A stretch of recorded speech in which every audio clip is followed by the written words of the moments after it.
Hey guys, tonight we begin with something a little darker. A time of plagues, punishments, and pottage. We're diving into what life was really like during the Middle Ages. Forget the castles and chivalry Hollywood sold you. The truth? You probably wouldn't last a single day.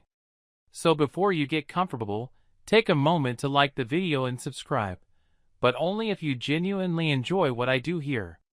And let me know in the comments where you're tuning in from and what time it is for you. It's always fascinating to see who's joining us from around the world. Now dim the lights, maybe turn on a fan for that soft background hum. And let's ease into tonight's journey together. Congratulations, you've just woken up in the year 1325. The good news? You're alive. The bad news? So are the fleas. Your bed is a half-rotted straw mattress stuffed with something like this. You share this bed with your entire family. Privacy? That's a concept that won't exist for centuries. The single-room home you're in has a dirt floor, walls made of wattle and daub, essentially mud and sticks, and a thatched roof that leaks whenever it rains. And it rains a lot. The air is thick with smoke from the central hearth. There's no chimney.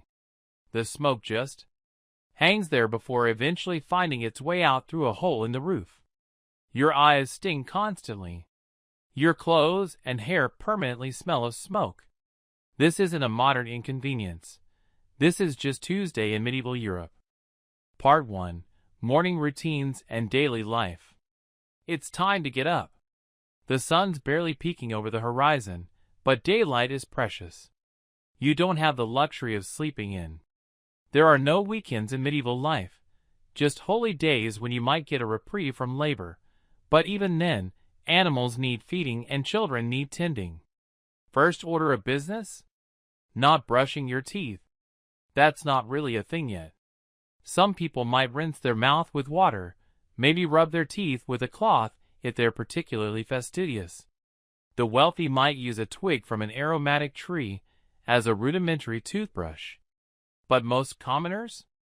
They just don't.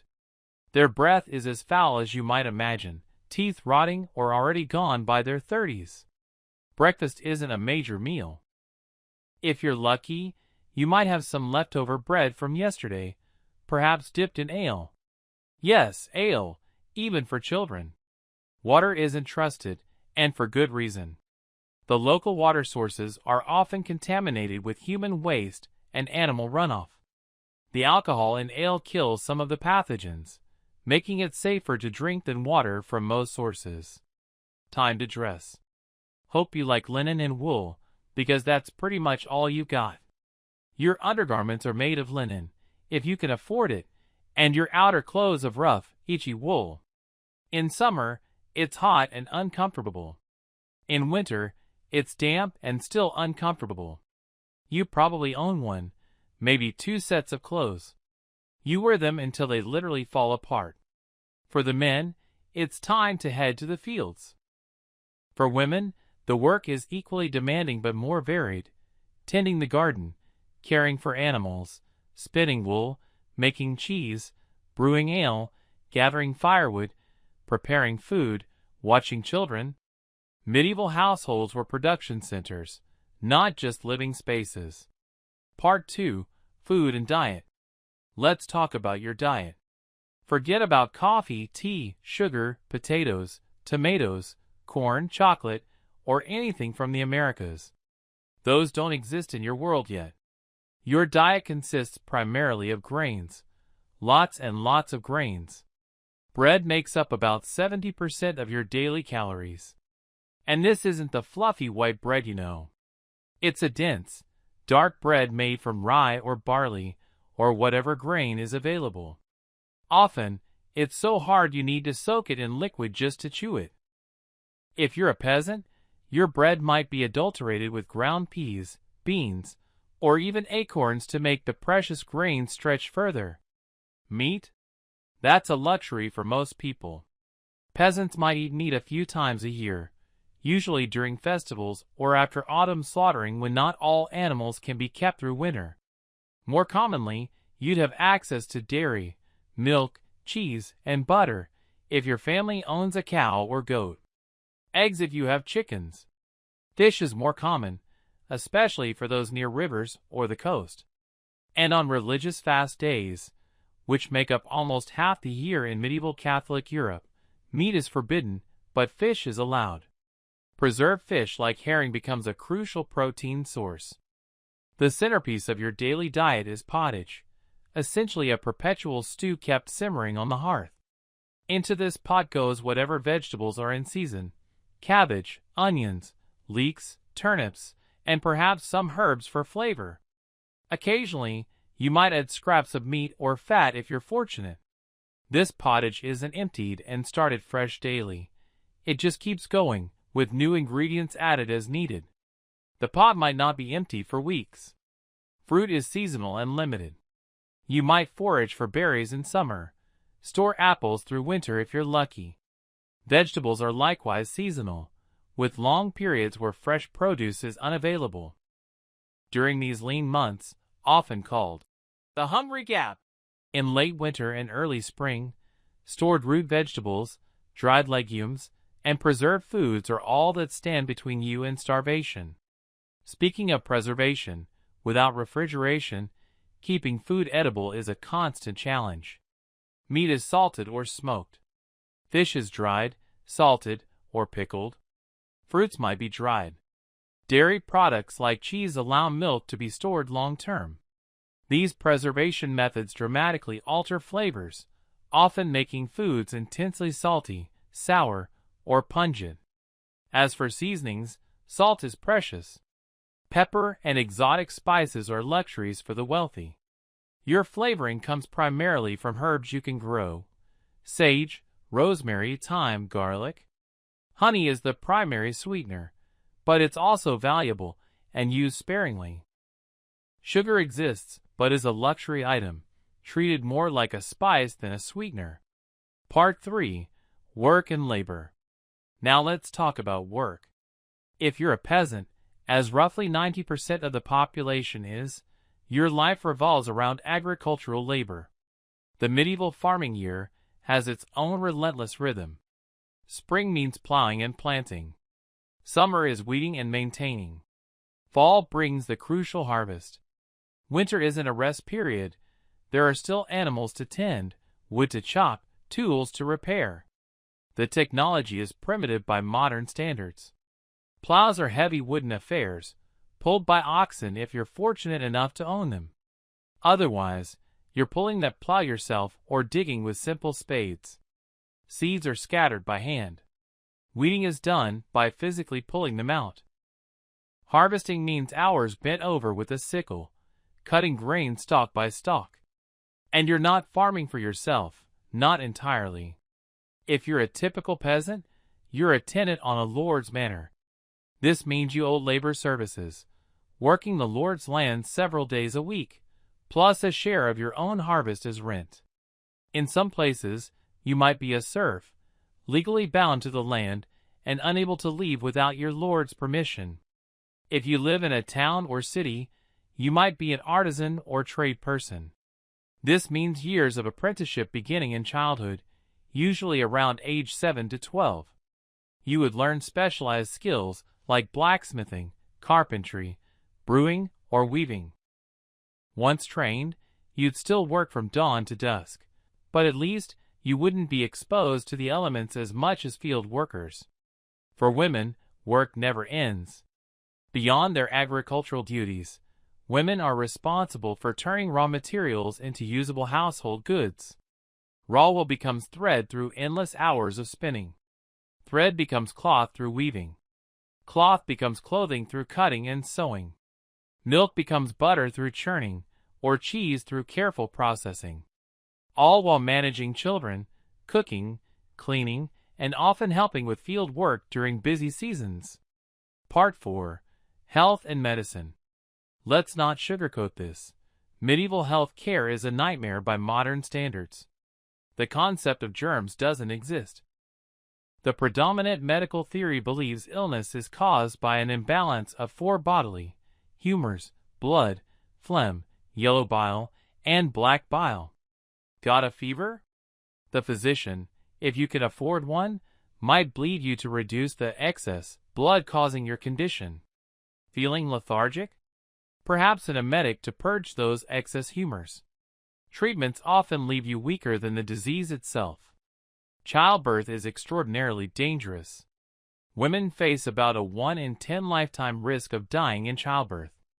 Midwives assist with delivery, using experience and herbal knowledge, but with no understanding of antisepsis, infections are common and often fatal. Infant mortality is staggering. Perhaps 30% of children die before their first birthday, and 50% never reach adulthood. Surgery exists, but is primitive and agonizing. There's no anesthesia beyond alcohol or opium derivatives, and these are often unavailable. A leg amputation involves someone holding you down while the surgeon works as quickly as possible with a saw. Cauterization with red-hot implements stops the bleeding. If you survive the shock and blood loss, infection remains a deadly threat. Dental problems are addressed by barber surgeons, who double as dentists. With no effective pain relief, extractions are brutally painful. Abscesses, which we treat with antibiotics today, can spread and become fatal. Beyond these acute problems, chronic conditions abound. Arthritis cripples many by middle age, the result of hard physical labor and poor nutrition. Vitamin deficiencies cause problems from night blindness to scurvy. Parasitic worms are common inhabitants of medieval intestines. Lice and fleas are constant companions, bringing with them diseases like typhus. And then there are the epidemics. The Black Death, bubonic plague, will eventually kill between 1/3 and 1/2 of Europe's population in the 14th century. But other diseases take their toll regularly: smallpox, influenza, tuberculosis, dysentery. Any of these can sweep through a community, leaving scores dead in their wake. Your best healthcare might actually come from local wise women and herbalists. While lacking theoretical knowledge, their practical experience with local medicinal plants often provides the most effective treatments available. Herbs like yarrow can help stop bleeding. Willow bark, containing what we now know is a precursor to aspirin, reduces pain and fever. Honey applied to wounds has antibacterial properties. Mental illness receives little understanding or compassion.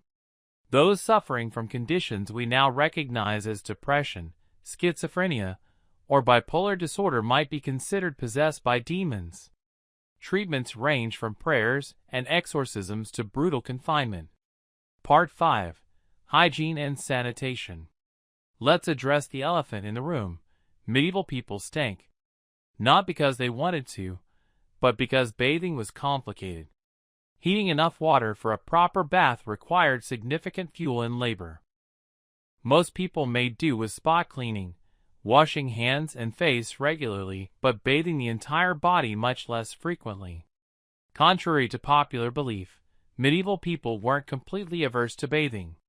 Public bathhouses existed in many towns. However, these eventually gained reputations as places of prostitution and disease transmission, leading to their decline, especially after outbreaks of plague. Your clothes are rarely washed. The process is too labor-intensive for regular laundering. Linen undergarments might be washed occasionally, but outer garments are simply aired out or brushed. The smell is managed somewhat by hanging clothes near aromatic herbs or smoke, which has the added benefit of helping keep pests away. Speaking of pests, your home and body are inhabited by various unwelcome guests. Lice in your hair, fleas in your bedding, rodents in your walls and floor. These aren't occasional visitors, they're permanent residents. Removing lice from hair is a social activity, something family members do for each other regularly. Human waste disposal is primitive at best.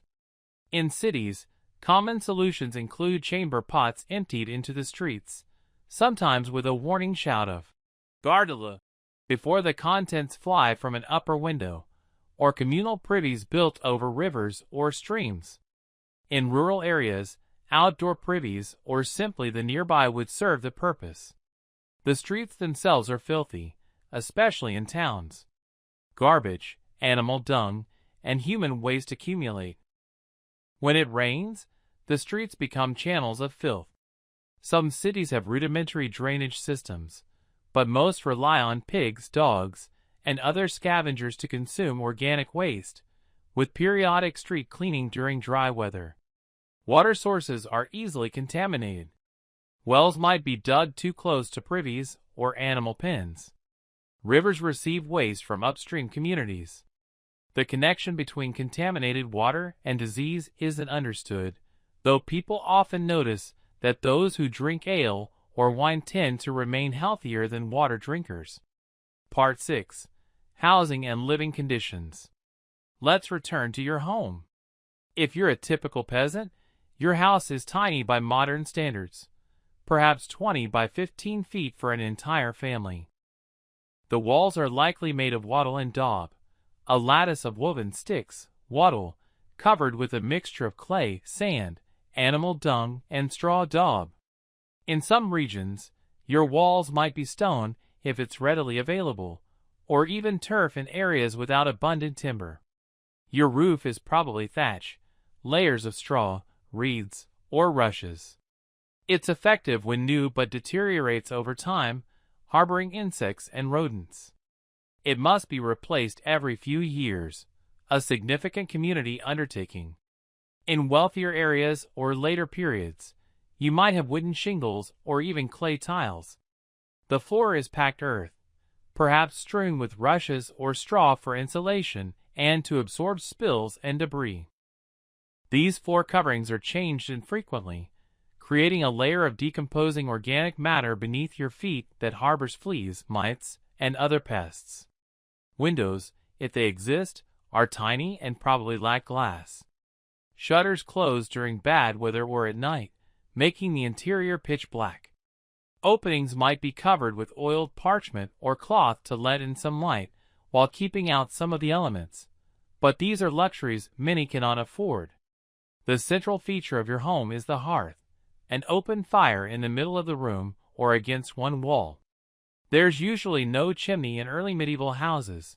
Smoke simply rises to fill the upper portion of the room before finding its way out through a hole in the roof or through the thatch itself. The persistent smoke helps preserve the roof timbers and discourages insects, but takes a toll on human lungs.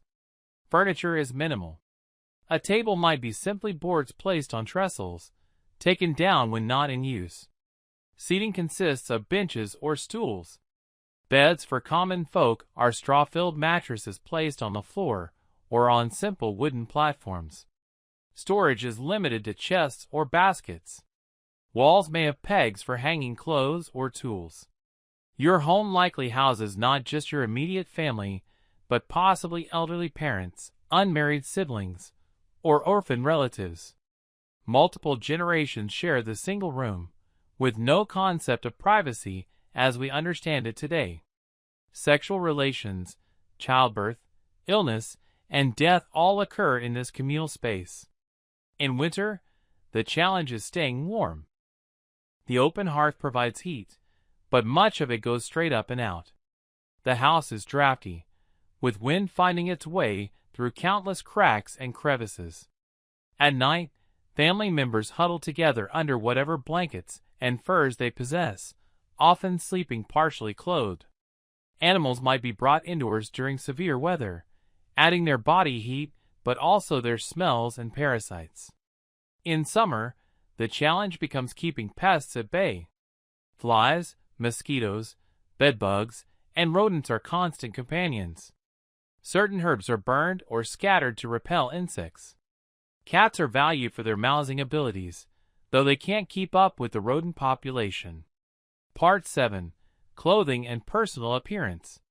Your wardrobe is extremely limited by modern standards. A typical peasant might own just 2 sets of clothes, one for everyday wear, and one slightly better set for church and special occasions. Clothing is precious, passed down through generations, repeatedly patched and mended. For men, The basic outfit consists of brays, linen underpants similar to shorts, a linen shirt, wool tunic or coat, and hose, individual leg coverings tied to a belt. Women wear a linen undergarment called a chemise or smock, covered by a wool kirtle, a simple dress. Both sexes might wear a cloak or mantle in cold weather. Footwear for commoners consists of simple leather shoes or wooden clogs. These provide minimal protection and wear out quickly with daily use on rough terrain. Many people, especially children, go barefoot during warmer months to preserve their precious shoes.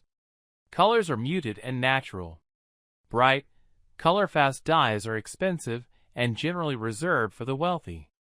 Your clothing is likely undyed or colored with affordable vegetable dyes that fade with washing and sun exposure, browns from walnuts, yellows from onion skins, pale greens from nettles. Laundry is a major undertaking, requiring significant labor. Linen undergarments might be washed somewhat regularly, but outer wool garments are rarely subjected to water. Instead, they're aired out, brushed, and spot cleaned when necessary. The wool's natural lanolin provides some resistance to soiling. Personal grooming varies by period and social class. Contrary to popular belief, medieval people did care about cleanliness within the constraints of their technology. Hands and faces are washed daily. Hair might be covered by women for modesty and practical purposes, while men's styles vary from short to shoulder length depending on period and region. Beards are common for men, though styles change over time. Facial hair might be seen as a sign of masculinity and maturity, or it might be carefully groomed according to current fashion. The wealthy might have access to razors for shaving, while common men might simply trim their beards with knives or scissors. Lice are a universal problem. Regular combing with fine-toothed combs helps control them somewhat.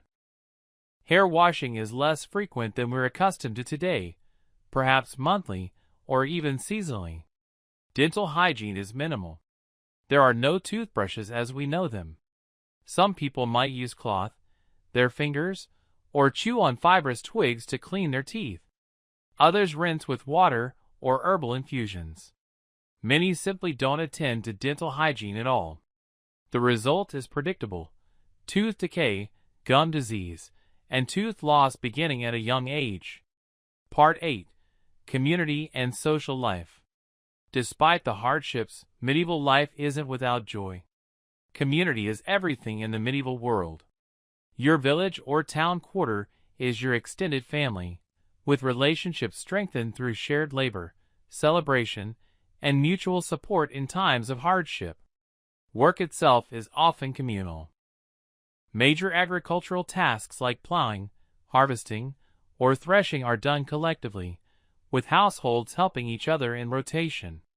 These work days have a social component: conversation, singing, shared meals, making hard labor more bearable. The church serves as both spiritual center and community hub. Sunday Mass is mandatory, but it's also a chance to see neighbors, exchange news, and perhaps conduct a bit of business afterward. The church calendar structures the year with its seasons and festivals, providing rhythm and anticipated celebrations amid the daily grind. Major religious festivals break the monotony of labor. Christmas, Easter, Midsummer, harvest festivals, and saints' days provide opportunities for communal celebration. These might include special foods, music, dancing, games, and a brief respite from work. Even the poorest communities set aside resources for these celebrations, recognizing their importance for morale and community cohesion. Village alehouses or taverns serve as gathering places, especially for men. Here, news is exchanged, disputes settled, and business conducted alongside drinking. For many communities, ale brewing rotates among households, particularly widows who need income, with a special ale stake displayed outside when fresh brew is available. Markets and fairs are important social as well as economic events. Weekly markets bring together local producers and consumers. Annual fairs attract merchants from afar, bringing exotic goods, news from distant places, and entertainment like jugglers, acrobats, or traveling players. Marriage is primarily an economic arrangement, especially among the peasantry. Couples need complementary skills to establish a viable household. Love might develop, but it's not the primary consideration in matching. Nevertheless, many evidence suggests many medieval marriages did develop genuine affection and partnership. Childbirth and child-rearing are community affairs. Women assist each other during labor and delivery. Children are raised with input from extended family and neighbors. Discipline is communal. Any adult might correct a child behaving inappropriately. Children begin contributing to household labor from as young as 4 or 5 years old, with responsibilities increasing with age. Justice is often a local matter. Minor disputes and infractions are handled by village elders or manor courts. Communities have tremendous pressure to self-regulate. A troublemaker reflects poorly on everyone. Serious crimes involve higher authorities, with punishments that seem brutal by modern standards. Public whipping, branding, mutilation, or execution. The elderly, if they survive to old age, remain integrated in the household as long as they can contribute in some way, minding children, doing light tasks, sharing wisdom and skills. Those without family support might turn to the church or rely on community charity, though life is particularly precarious for the elderly poor. Part 9. Education and Knowledge. Formal education is a luxury few experience. Literacy rates are extremely low. Perhaps 10% of men and 1% of women can read, with rates higher in towns and almost non-existent in rural areas. For most people, knowledge is transmitted orally and through apprenticeship. Children learn by observation and participation. From early ages, they follow adults, watching and gradually taking on tasks appropriate to their strength and skill. Boys typically learn their father's occupation, girls their mother's domestic and economic activities. By the age of 7 or 8, children are contributing significantly to household labor. Some children, particularly boys showing academic promise, might receive basic education from parish priests, learning to read Latin and perhaps some arithmetic. This education is primarily aimed at preparing them for potential church careers. For those entering trades, apprenticeship is the educational path. Beginning around age 12 to 14, apprentices live with master craftsmen, learning skills through observation and increasingly complex tasks. This arrangement typically lasts 7 years, after which the apprentice becomes a journeyman, working for wages while perfecting skills. Universities exist in major cities by the High Middle Ages, but they're accessible almost exclusively to wealthy or church-sponsored males. The curriculum focuses on the 7 liberal arts: grammar, rhetoric, logic, arithmetic, geometry, astronomy, and music. Advanced study leads to specialization in law, medicine, or theology. Scientific knowledge is limited and heavily influenced by ancient Greek and Roman texts, often filtered through Arabic translations. Astronomy blends with astrology. Medicine follows Galenic theory of humors. Natural philosophy, what we would call science, is based more on authority and logical argument than on observation and experiment. Technical knowledge is highly practical and passed through demonstration rather than writing. The master carpenter or blacksmith teaches through showing, not telling. Complex techniques might be guarded as trade secrets, shared only with trusted apprentices who have proven their commitment. For women, domestic knowledge is similarly transmitted through practice. Textile production, from processing raw wool or flax to finished garments, involves numerous specialized skills learned through years of practice. Food preservation, herbal medicine, midwifery, and childcare knowledge passes from mother to daughter or through community networks of women. Books are rare and precious. Each must be copied by hand, a process taking months for a single volume. Monasteries serve as centers of book production and preservation. The most common book by far is the Bible, though prayer books, saints' lives, and practical manuals also exist in limited numbers. Common people access stories and information primarily through oral tradition. Folk tales, ballads, and legends convey moral lessons and cultural values. History blends with mythology. Religious instruction comes through sermons, biblical stories depicted in church art, and mystery plays performed on holy days. Part 10. Religion and Worldview. To understand medieval life, you must understand how completely religion permeates every aspect of existence. In Western Europe, Catholicism isn't just one part of life, it's the framework through which all life is understood. The Jewish minority maintains its own parallel religious structures under varying degrees of tolerance or persecution. The physical world is seen as a pale reflection of divine reality. Everything has symbolic meaning. Events aren't random, but divinely ordained or influenced by spiritual forces. Storms, diseases, good harvests, birth defects, all are potentially signs from God, punishments for sin, or the work of demons. Time itself is structured by religion. The day is divided by prayer times, matins, lauds, prime, terce, sext, none, vespers, compline, marked by church bells audible throughout the community. The week centers on Sunday worship. The year follows the liturgical calendar, with its seasons and feast days. The afterlife is vividly real to medieval people. Heaven, hell, and purgatory aren't abstract concepts, but concrete destinations. Every action has consequences extending beyond death. This perspective makes spiritual concerns practical and immediate. Sin isn't just theological. It has tangible consequences both in this life and the next. Religious practice involves the entire community. Mass attendance is mandatory. Participation in religious processions, pilgrimages, and festivals is expected. Even private devotions like prayer beads, precursors to the rosary, are common practices, not just for the particularly devout. Saints serve as intercessors and protectors. Each occupation, ailment, or hazard has its associated saint. Communities have patron saints with special feast days. Relics, physical remains or possessions of saints, are believed to channel divine power, capable of healing and protection.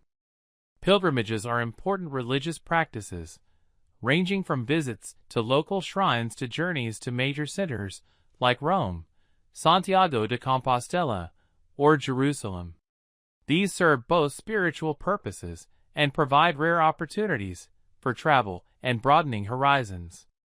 The church itself is the most impressive building most people will ever enter, with its soaring spaces, colored glass, paintings, and sculptures. Church art isn't decorative but educational and devotional, telling biblical stories and saints' lives to a largely illiterate population. Magic and religion blur together for many common people. Official church practices coexist with folk customs, some with pre-Christian roots. Healing charms, protective amulets, and rituals marking seasonal transitions persist alongside Orthodox practices, sometimes incorporated into Christian frameworks, sometimes practiced discreetly. Fear of damnation is real and motivating. Hell is depicted in vivid, terrifying detail in church art and preaching.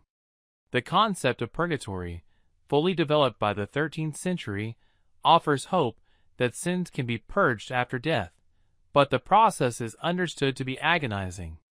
This drives practices like purchasing indulgences, funding masses for the dead, and deathbed confessions. For all its spiritual focus, medieval religion is eminently practical. It provides frameworks for understanding a confusing and often capricious world. It offers hope amid suffering. It structures communities and provides social services through monasteries, hospitals, and almshouses. For most medieval people, A world without religion is literally inconceivable. Part 11. Dangers and Threats. Life in the Middle Ages is precarious. Let's explore the constant dangers threatening medieval existence, beginning with the most fundamental, food insecurity.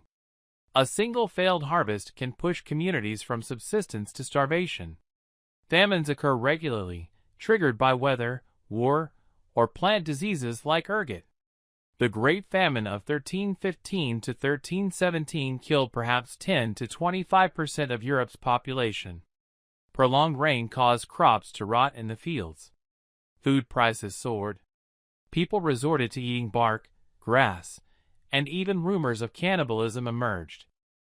In desperate times, seed grain might be consumed, destroying the next year's planting capacity and extending the crisis. Disease is an ever-present threat. With limited understanding of contagion, illnesses spread rapidly through communities. The Black Death of 1347 to 1351 is the most infamous, killing between one-third and one-half of Europe's population, but it's far from the only epidemic threat. Smallpox, influenza, tuberculosis, typhus, dysentery, all regularly claim lives. Children are particularly vulnerable. Childhood diseases we now prevent through vaccination, measles, mumps, whooping cough, are deadly threats. Simple infections that antibiotics would easily treat today become life-threatening. A minor cut can lead to fatal blood poisoning. Violence is common at all levels of society. Local disputes can escalate into blood feuds. Outlaws and bandits prey on travelers. Towns and cities have dangerous areas, especially after dark. Warfare between nobles might directly harm commoners through sieges, pillaging, or forced conscription, or indirectly through destroyed crops and economic disruption. Legal justice is harsh and often arbitrary. Punishment emphasizes public humiliation and physical suffering. The stocks, whipping posts, branding irons. Execution methods are designed to maximize suffering and serve as deterrents, hanging for common criminals, burning for heretics, drawing and quartering for traitors. Torture is an accepted part of judicial process. Fire represents a constant danger, especially in towns. With buildings of wood and thatch clustered tightly together, open flames for cooking and heating, and limited firefighting capability, a single spark can destroy entire communities. The Great Fire of London in 1666, though technically after the medieval period, demonstrates the vulnerability of pre-modern cities to fire. Weather poses serious threats. Without modern forecasting, storms arrive without warning. Without modern building standards, structures are vulnerable to high winds and flooding. Without modern transportation and food distribution, severe winters can isolate communities and deplete food stores. Economic precarity shadows most lives.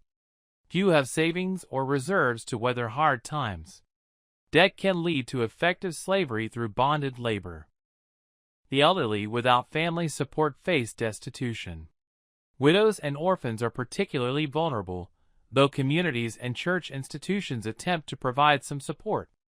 Childbirth is extraordinarily dangerous for both mother and infant. Without understanding of antisepsis, puerperal fever, childbed fever, claims many women's lives. Complications that routine modern obstetrics would manage, breech births, hemorrhage, preeclampsia, often prove fatal. Accidents are common and often devastating.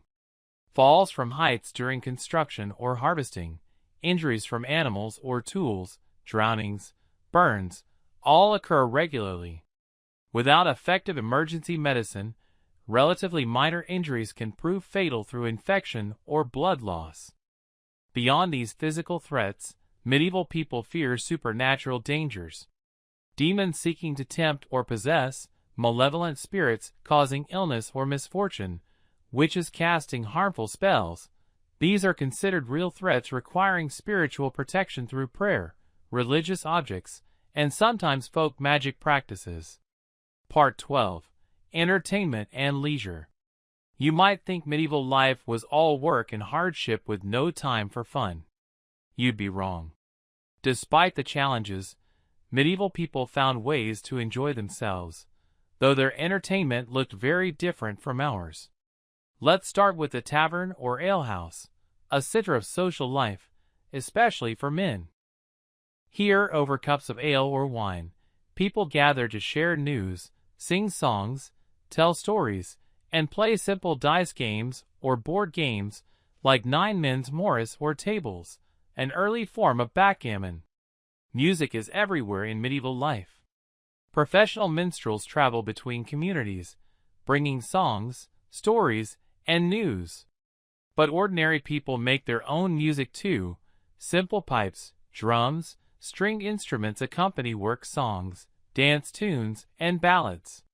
Singing is communal, with songs passed orally through generations. Festivals provide the most elaborate entertainment. May Day celebrations welcome spring with maypoles, dancing, and the selection of a May Queen. Midsummer festivities feature bonfires and special foods. Harvest festivals thank God for crops safely gathered. Christmas and Easter have their own traditions, many combining Christian elements with older customs. During these festivals, you might see traveling performers, jugglers, acrobats, animal trainers with dancing bears or performing monkeys. Puppeteers tell familiar stories with hand puppets or marionettes. Mystery plays performed by local guilds reenact biblical stories, often with contemporary humor added to religious narratives. Sports and games provide both entertainment and valuable martial training. Archery contests are popular and practical. English law actually requires regular practice for all able-bodied men. Various forms of folk football exist, with minimal rules and maximum chaos as entire villages compete to move a ball to opposing goals that might be miles apart. Wrestling matches test strength and skill, with regional variations in rules. Various throwing games, early versions of horseshoes or quoits, provide more casual competition. Children play with simple toys, wooden hoops, balls, dolls made from straw or cloth scraps, toy weapons for boys. Hunting is both practical food gathering and elite sport. Nobility hunt deer and boar with elaborate protocols and specialized dogs. Commoners might trap smaller game or poach, at considerable risk, on noble preserves. Falconry, hunting with trained birds of prey, is popular among those who can afford these valuable animals. Tournaments evolved throughout the medieval period from dangerous battle simulations to more regulated sporting events. Knights compete in jousting, swordplay, and feats of skill, while spectators from all social classes cheer favorites and enjoy the pageantry. Gambling is widespread despite periodic attempts to restrict it. Dice games, betting on animal fights, cockfighting, dog fights, bear baiting, and wagering on contests of skill all provide excitement and the possibility, usually illusory, of improving one's fortunes. Quieter entertainments include storytelling around the hearth. Tales range from saints' lives with moral lessons to fantastic adventures, local legends, and ribald humor. Chess becomes increasingly popular throughout the medieval period, especially among the educated. For those who can read, illuminated manuscripts provide both information and visual pleasure. Part 13. Towns and Cities. While most medieval Europeans live in rural settings, towns and cities grow increasingly important as the period progresses. Let's explore urban medieval life, which offers both opportunities and challenges distinct from rural existence. The first thing that strikes you about a medieval city is its walls. These massive structures, often with towers and gatehouses, protect against attack but also control who enters and leaves. Gates close at night, and travelers arriving late must wait until morning or seek accommodation in suburbs outside the walls. Inside, cities are densely packed. Streets are narrow, often just 10 to 12 feet wide for main thoroughfares, with countless smaller alleys barely wide enough for a person to pass. Buildings are constructed right to the street edge, with upper floors projecting outward, creating dark corridors below. Navigation is challenging for newcomers. Streets wind organically rather than following grid patterns. They're rarely marked with signs. You're expected to know where you're going or ask directions. Landmarks like churches, markets, or distinctive buildings serve as reference points. The smell hits you immediately. Without modern sanitation, waste often ends up in streets. Some cities have ordinances requiring cleaning or prohibiting certain activities, but enforcement is spotty. Add to this the smells of tanneries, butchers, fishmongers, and hundreds of wood fires, and the olfactory experience is overwhelming to modern sensibilities. Cities are noisy from dawn to dusk. Church bells mark the hours and call to prayer. Street vendors cry their wares. Craftsmen hammer, saw, and forge. Animals, horses, livestock being driven to market, dogs, chickens, add their sounds. Conversations, arguments, children playing, all create a constant din. The architectural centerpiece is the cathedral or main church, often under construction for generations. This massive structure dominates the skyline and serves as the spiritual and often physical center of urban life. Other prominent buildings include the town hall, guild halls, and homes of wealthy merchants or nobles. Markets are the economic heart of the city. The main market square hosts daily or weekly general markets. Specialized markets might exist for particular goods, fish, grain, livestock, cloth. Permanent shops line certain streets, often clustered by trade. Butcher's Row, Baker Street, the Street of Goldsmiths. Urban housing varies dramatically by wealth. Prosperous merchants might have stone or half-timbered houses with multiple stories, separate rooms for different functions, and perhaps small gardens. Workshops often occupy ground floors, with living quarters above. The urban poor crowd into tenements, renting single rooms or even sharing beds and shifts with others. Cities attract specialized craftspeople organized into guilds, associations controlling training, quality standards, and market access for their trades. Becoming a master craftsman requires years of apprenticeship and producing a masterpiece, demonstrating skill. Guilds provide social and economic support for members, but also enforce hierarchies and restrict competition. Urban governance varies by region and period, but typically involves councils of prominent citizens, often guild masters and wealthy merchants. Some cities operate as virtually independent entities, particularly in northern Italy and parts of Germany. Others remain under direct control of nobles or church authorities. Cities offer cultural opportunities absent in rural areas: schools, universities, libraries, performances. They're centers of innovation and information exchange. News and ideas travel between urban centers along trade routes, creating networks of knowledge circulation. But urban living carries distinct risks. Cities are vulnerable to disease due to crowding and sanitation issues. The Black Death hits urban populations particularly hard.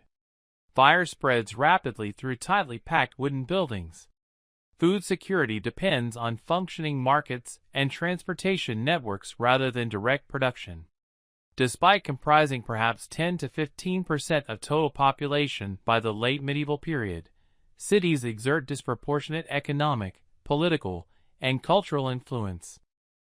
They represent a different facet of medieval life, one with greater opportunity, but also greater inequality, more freedom, but also more regulation, increased access to goods and ideas, but also heightened vulnerability to certain threats.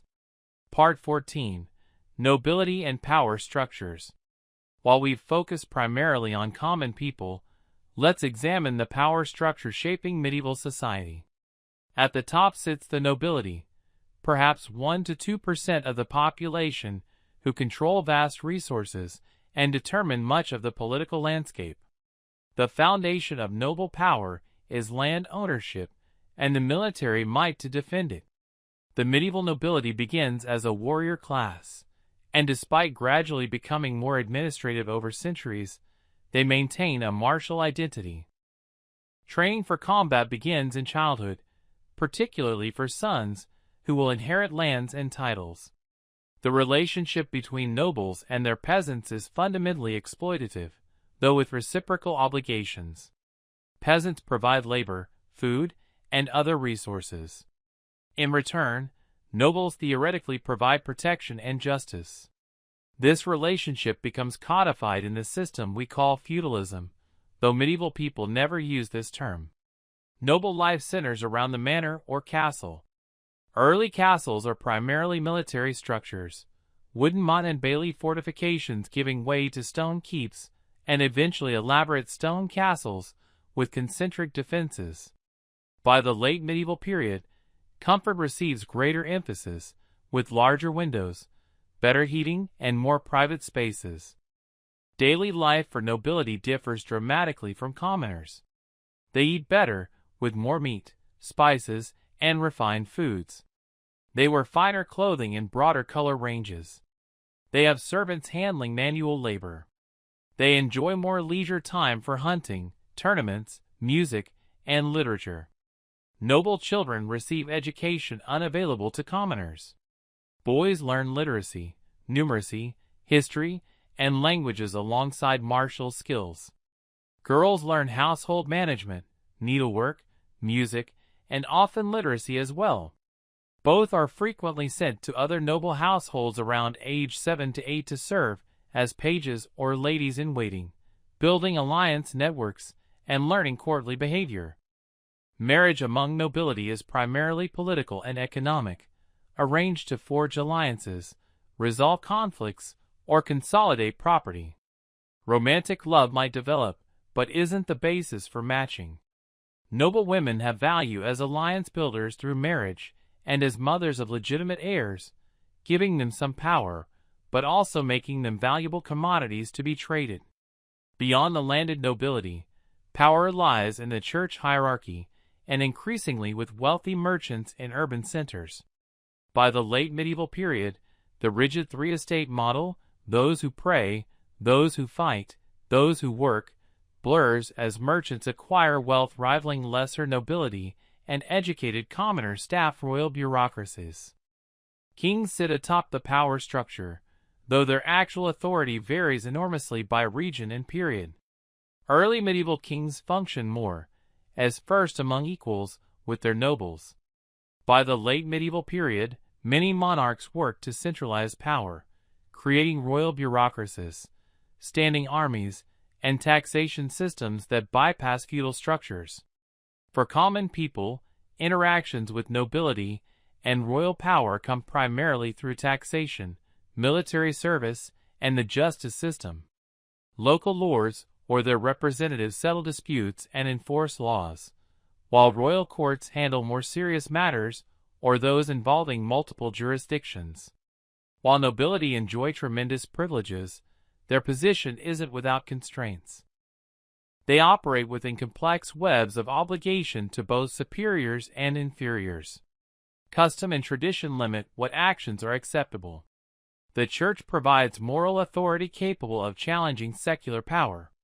And noble status comes with expectations of generous hospitality, military leadership, and maintaining an appropriate standard of display that can drain resources. Part 15. Warfare and Violence. War is a persistent feature of medieval life. While not continuous, armed conflicts occur frequently enough that few generations escape its impact. Let's examine how warfare shapes medieval society and affects ordinary people. For nobility, warfare is central to identity. Knights define themselves as a warrior caste with specialized training beginning in childhood. Tournament culture maintains martial skills during peacetime. The idealized concept of chivalry attempts to channel violence through codes of conduct, though reality often falls short of these ideals. Medieval armies are not standing professional forces, but assembled when needed. Nobles owe military service to their lords, bringing contingents of fighters raised from their own lands. Infantry consists largely of conscripted peasants with minimal training and equipment. Specialized units, like longbowmen, require more training and sometimes receive better compensation. The experience of common soldiers is brutal. Marching long distances with inadequate supplies, camping in disease-prone conditions, facing combat with minimal protection, mortality rates are high even before battle. Pay is irregular, leading to looting and pillaging to supplement income. Surrender often means ransom for nobles, but death for common soldiers. Equipment evolves throughout the medieval period. Early medieval warfare centers on infantry with spears, axes, and shields. The High Middle Ages sees heavily armored cavalry dominance. The Late Middle Ages brings increasing use of missile weapons, longbows, crossbows, and eventually early firearms, along with specialized pole weapons designed to counter mounted knights. Campaigns often focus more on raiding and economic damage than decisive battles. Armies burn crops, steal livestock, destroy infrastructure, and terrorize civilian populations. This Shevachie strategy aims to devastate enemy resources and demonstrate that the opposing lord cannot protect his people. Sieges are more common than field battles. Taking a castle or walled city requires either storming the defenses, costly in lives, starving out the defenders, time-consuming, or finding alternative entry through treachery or negotiation.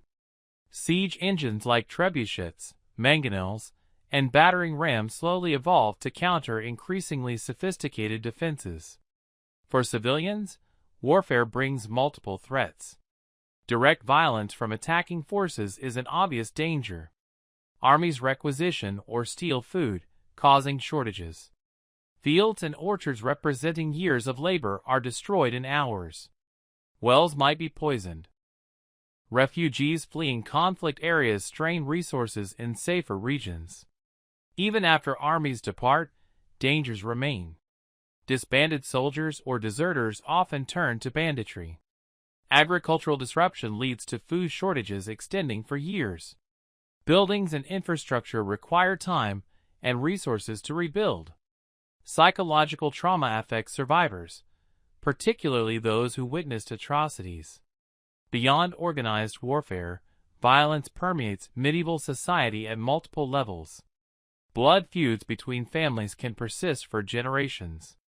Tavern disputes escalate to deadly confrontations.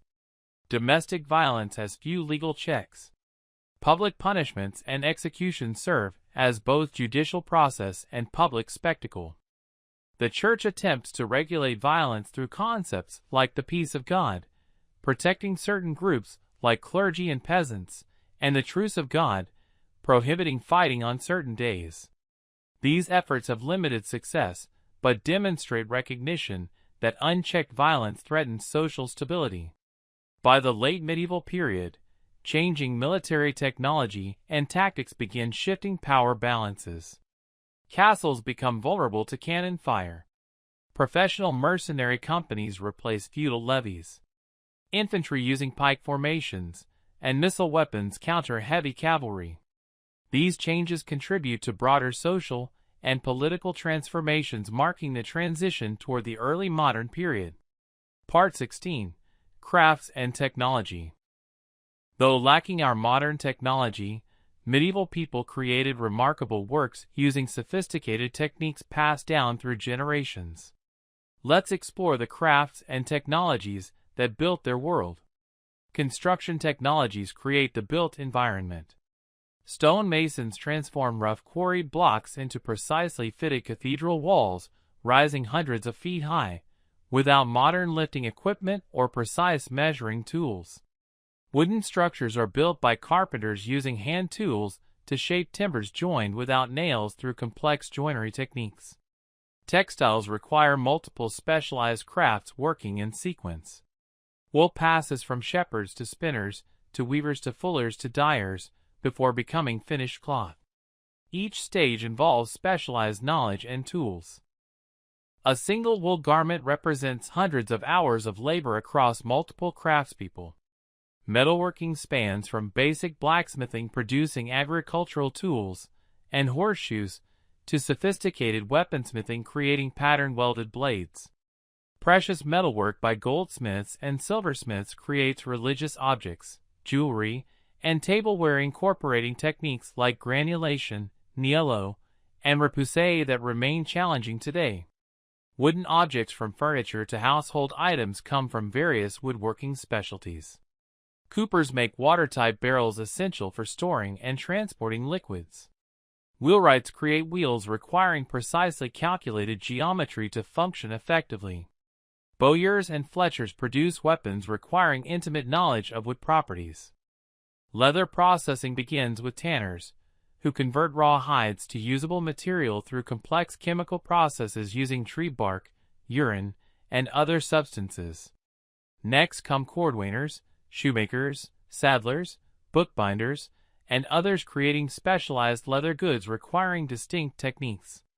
Food preservation technologies extend limited growing seasons. Smoking, salting, pickling, fermentation, and drying all transform perishable foods into storable resources. Brewing and winemaking convert seasonal surplus into products that improve with storage. Cheesemaking transforms highly perishable milk into a stable protein source. Agricultural technologies, while simple by modern standards, represent sophisticated adaptations to local conditions. Plow designs vary based on soil types. Crop rotation systems maintain soil fertility. Water management through irrigation and drainage extends productive land. Selective breeding improves livestock and crop varieties over generations. Timekeeping evolves throughout the period. Early medieval people relied primarily on church bells marking canonical hours and seasonal changes tracked through natural observations. By the late medieval period, mechanical clocks appear in town squares and eventually in wealthy homes, though they only show hours, not minutes. Transportation technologies connect communities. Roman roads remain important arteries, supplemented by local track networks. Bridges represent major investments of community resources and engineering knowledge. Water transport using various boat designs offers more efficient bulk movement where navigable waterways exist. Energy sources beyond human muscle include animal power, water wheels, and windmills. These technologies multiply human capacity, powering grain mills, sawmills, fulling mills, for cloth processing, tanning mills, and eventually trip hammers for metalworking and paper production. Medicine combines limited effective treatments with problematic theoretical frameworks. Herbal knowledge includes genuinely effective remedies, like willow bark for pain, containing salicylic acid related to aspirin. Surgical techniques developed for treating wounds, cataracts, and bladder stones. However, the underlying humoral theory often leads to counterproductive treatments like bloodletting. By the late medieval period, transformative technologies emerge. Paper becomes an alternative to expensive parchment. Mechanical printing using movable type appears in the mid-15th century. Early firearms begin transforming warfare. These and other innovations set the stage for the profound changes of the Renaissance and early modern period. Part 17. Travel and the Wider World. While most medieval people live and die within a small radius of their birthplace, travel does occur, and the medieval world is more connected than often portrayed. Let's explore mobility and geographic awareness in medieval Europe. For common people, travel beyond local markets is limited but not unknown. Pilgrimages to regional shrines provide both spiritual benefits and rare opportunities for broader experience. Seasonal labor migration takes workers to harvests or building projects. Some craftspeople travel as journeymen to learn techniques from masters in different regions. Roads connect communities, but present significant challenges. Roman roads still provide the best long-distance routes in many areas, though with deteriorating maintenance. Most roads are unpaved dirt tracks, muddy in rain, dusty in drought, and vulnerable to washouts. Bridges are limited, with many rivers crossed by fords or ferries that become impassable during floods. Travel speeds are slow by modern standards. Walking, the most common mode, covers perhaps 15 to 20 miles per day. Horseback might double this distance. Carts move more slowly, but can transport goods or those unable to walk. River travel by boat often provides faster options where available. Accommodation for travelers varies widely. Monasteries provide lodging for pilgrims, though with varying comfort. Commercial inns exist along major routes and in towns, ranging from respectable establishments to dangerous hovels. Many travelers rely on hospitality customs, seeking shelter with locals along their route. Dangers abound for medieval travelers. Bandits target isolated stretches of road.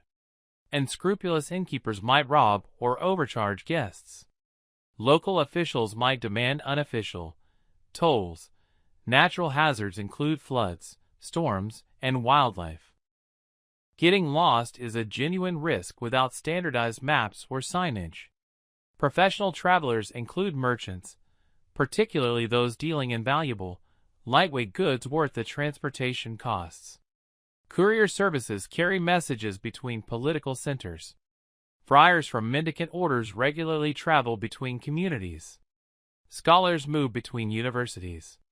Entertainers, musicians, storytellers, acrobats, follow circuits of towns and castles.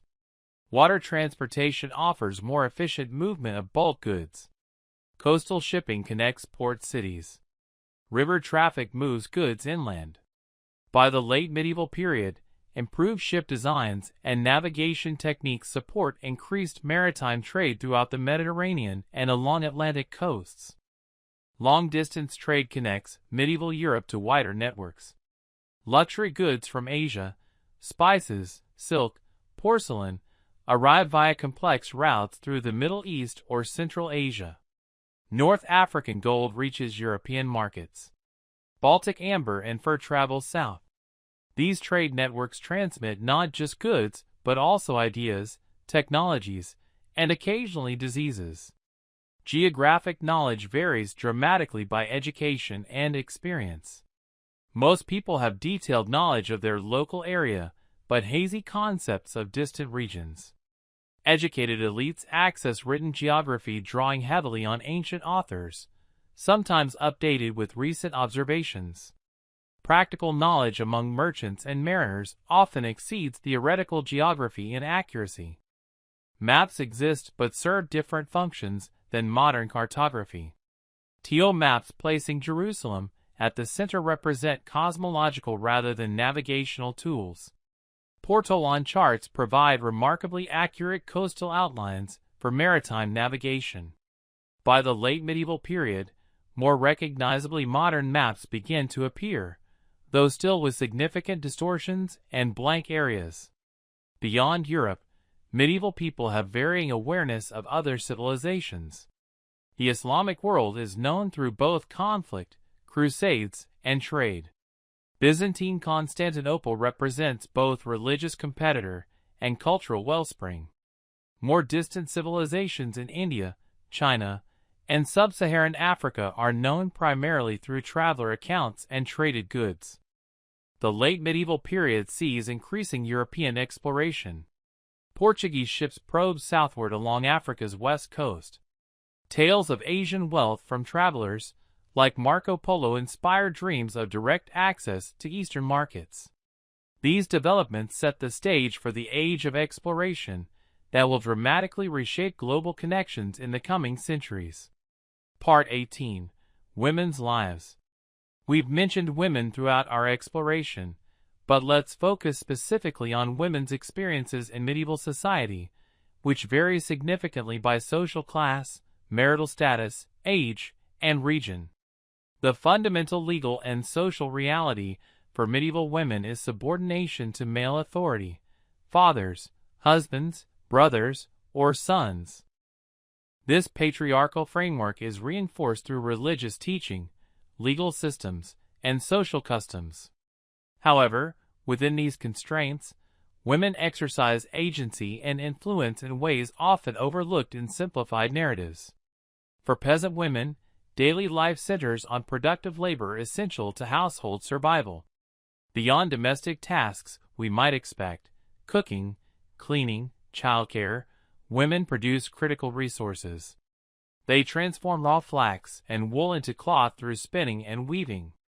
They convert milk into butter and cheese. They brew ale, a dietary staple safer than water.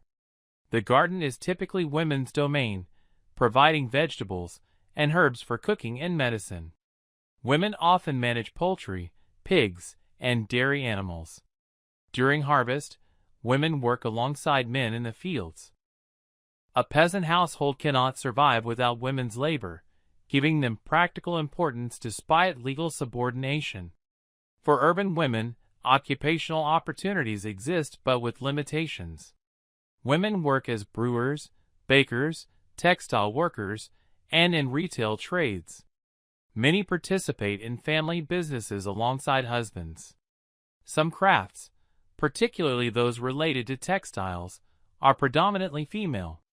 Guild regulations increasingly restrict women's participation over time, though widows often continue to seize husbands' businesses.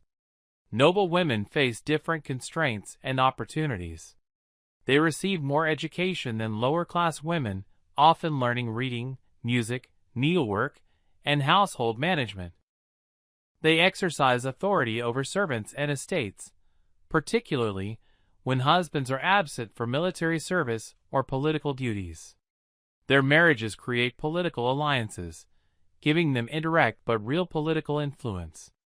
Childbirth and motherhood define many women's experiences across all classes. Pregnancy and delivery pose significant dangers, with maternal mortality estimated at 1 to 2% per birth. Women typically experience multiple pregnancies, compounding lifetime risk. Midwives, women with practical experience rather than formal training, attend births, using herbal knowledge and traditional techniques. Religious life offers alternative paths for women. Nunneries provide spiritual communities, with varying degrees of autonomy. Within convent walls, women might access education, perform administrative duties, create artistic works, and live in female-centered communities. The late medieval period sees the rise of beguines, lay religious women living in communities without formal vows. Widowhood often provides the greatest independence women experience. Widows might inherit property, continue businesses, manage estates, or make independent decisions about remarriage. However, widowhood also brings economic vulnerability, particularly for poorer women without substantial assets or family support. Women's health concerns receive minimal attention from university-trained physicians, who are exclusively male. Women rely primarily on traditional knowledge shared through female networks. Midwives and wise women provide gynecological care, contraceptive advice, though officially discouraged by the Church, and treatments for various ailments. Women's voices reach us primarily through filtered sources, male-authored texts, or legal documents. However, by the later medieval period, we find women authors like Christine de Pizan, Marjorie Kemp, and Hildegard of Bingen, providing direct insights into female experience. Archaeological evidence, including women's tools, clothing, and skeletal remains, offers additional perspectives on daily life. The legal status of women varies by region, but generally limits their rights. Most cannot testify in court, hold political office, or control property independently if married. However, local customs often provide workarounds, and court records show women actively pursuing legal claims despite formal limitations. Part 19. Children and Family Life. Children's experiences in medieval society differ drastically from modern Western childhood.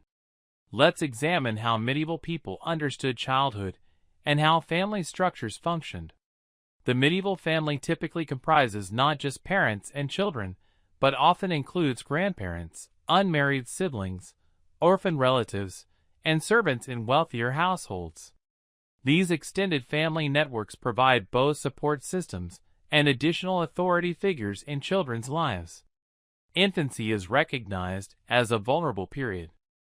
Swaddling, wrapping infants tightly in cloth strips, is standard practice, believed to help limbs grow straight and provide security. Cradles keep babies off the ground away from drafts and pests. Breastfeeding is the norm, continuing for 2 or 3 years, though wealthy families might employ wet nurses. Child mortality casts a shadow over family life. Perhaps 30% of children die before their first birthday, and 50% never reach adulthood. These statistics reflect harsh realities of disease, malnutrition, and accident rather than neglect. Contrary to some myths, evidence suggests medieval parents formed strong emotional bonds with their children despite high mortality rates. By around age 7, children begin taking on significant work responsibilities. Boys start learning their father's trades or agricultural skills. Girls participate in household production alongside mothers. This transition often involves physical separation for children of all classes. Peasant children might be sent as servants to other households, noble children to serve in other noble houses, urban children as apprentices. Education varies dramatically by social class and gender. Peasant children learn primarily through observation and practice. Urban craftsmen's children might receive basic literacy along with vocational training. Noble boys learn reading, writing, and martial skills, while noble girls learn household management alongside basic literacy. Formal schooling exists primarily for boys destined for church careers. Discipline tends toward the physical and public. Corporal punishment is standard practice in homes, schools, and apprenticeships. The concept of childhood as a protected period of development doesn't exist. Children are seen as small adults needing correction and training rather than nurturing and protection in the modern sense. Play exists alongside work. Archaeological evidence reveals toys like dolls, miniature weapons, marbles, and spinning tops. Games include variations of hide-and-seek, tag, blind man's buff, and ball games. These activities often develop skills useful in adult life. Toy weapons prepare boys for combat. Dolls help girls practice childcare techniques. Adolescence isn't recognized as a distinct developmental stage. Puberty marks a transition toward adult responsibilities, though not necessarily independence. Marriage becomes possible for girls after first menstruation, and for boys somewhat later, though actual marriage ages vary widely by region and social class. Marriage creates new family units, but remains embedded in broader kinship networks. Marriage among commoners typically requires establishing economic viability, accumulating tools, household goods, and potentially land or workshop access. This often delays marriage until the mid-20s, particularly in Western Europe. Parental authority remains significant throughout life. Adult children often live near parents, continuing economic cooperation. Elderly parents typically live with adult children when they can no longer maintain independent households.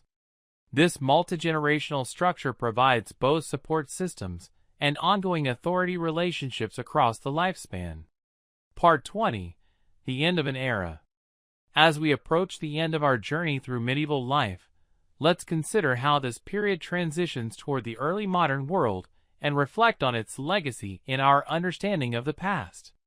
The medieval period doesn't end neatly or simultaneously across Europe.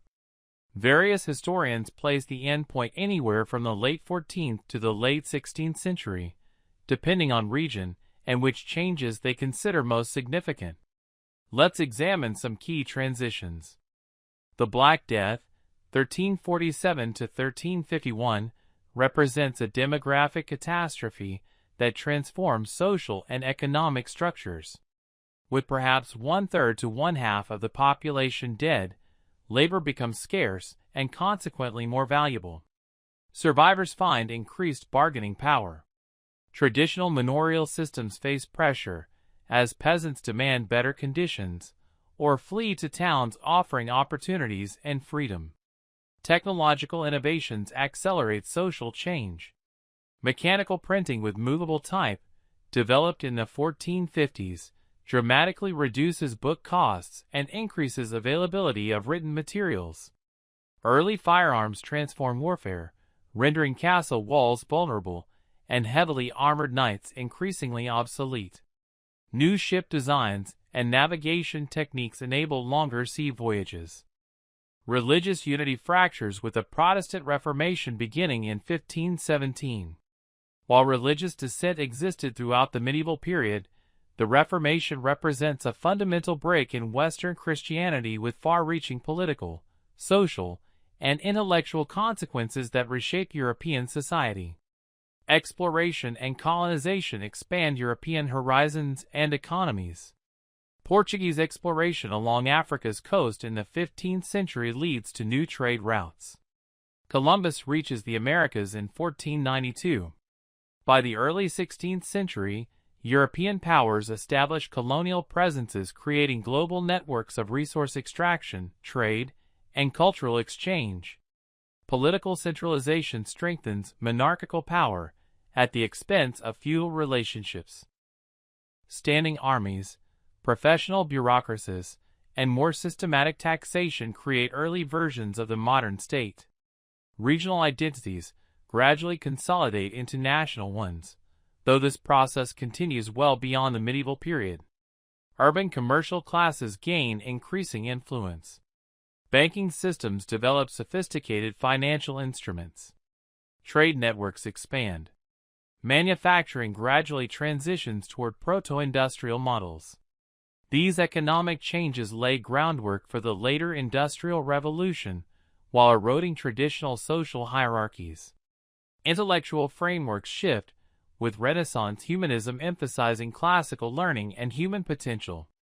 Scientific thought gradually moves toward observation and experiment rather than reliance on ancient authorities. These intellectual shifts don't happen overnight, but represent significant departures from medieval approaches to knowledge. Looking back at our journey through medieval life, several themes emerge. First, the extraordinary resilience of people facing conditions we would find intolerable. Second, the creativity and ingenuity applied to solving practical problems with limited technology. Third, the importance of community in providing both practical support and meaning in a precarious world. Our modern understanding of the medieval period suffers from contradictory stereotypes, either romanticized knights and damsels or a simplistic, dark age, narrative of ignorance and superstition.